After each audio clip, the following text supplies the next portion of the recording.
làn mây xanh nhẹ buông trôi ngày nắng ấm, đường mênh mông lòng bâng khuâng con biết nói gì. Thời gian ơi ngừng nơi đây, ngừng lại nơi đây, bầu trời xanh tràn ngập tình yêu ta ước mơ.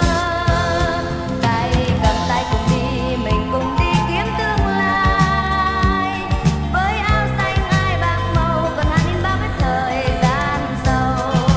Ngày qua nhanh tình mong manh còn bên nhau, thì em ơi vui cười lên nhé cho má hồng thêm hồng.